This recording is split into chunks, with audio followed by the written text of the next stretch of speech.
राधे राधे दोस्तों, हरे कृष्णा। इंदिरा एकादशी का पर्व एक अद्भुत अवसर है जब भक्तों के हृदय में भक्ति और श्रद्धा का संचार होता है। यह दिन विशेष रूप से अपने पूर्वजों के प्रति श्रद्धांजलि अर्पित करने और उनकी मोक्ष प्राप्ति के लिए समर्पित होता है। इस एकादशी के दिन उपवास और पूजा करने से न केवल व्यक्तिगत कल्याण होता है बल्कि हमारे परिवार के लिए भी हमारे पूर्वजों द्वारा असीमित आशीर्वाद प्राप्त होता है। आज के इस वीडियो में आप सुनेंगे एक प्रेरणादायक कथा जो इस एकादशी के महत्व को दर्शाती है।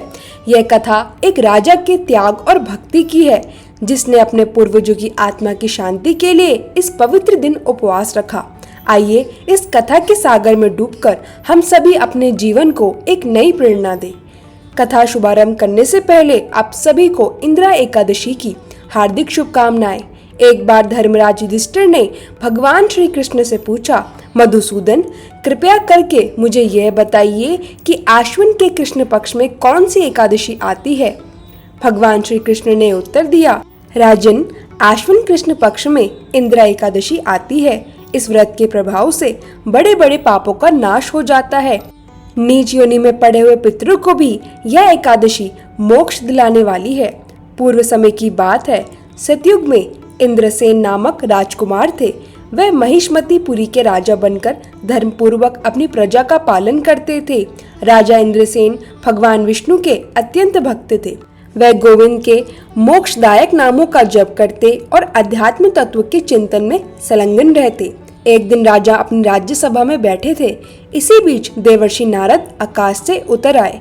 राजा हाथ जोड़कर खड़े हुए और उन्हें विधि पूर्वक पूजन करके आसन पर बिठाया। नारद मुनि ने कहा, राजन, मैं ब्रह्मलोक से यमलोक आया था।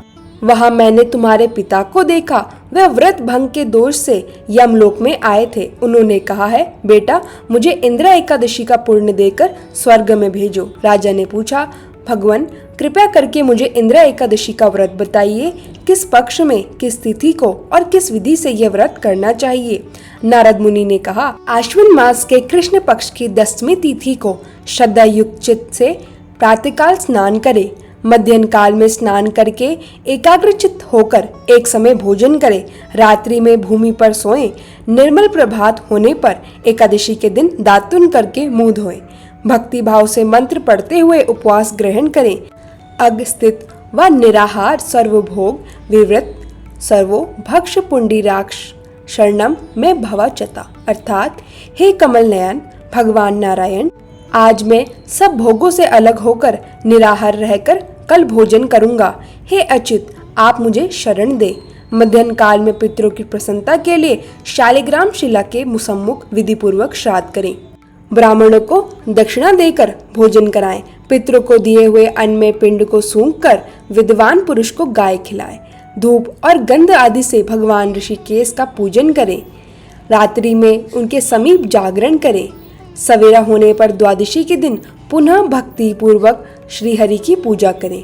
इस विधि से आल्य से रहित होकर आप इंदिरा एकादशी का व्रत करें।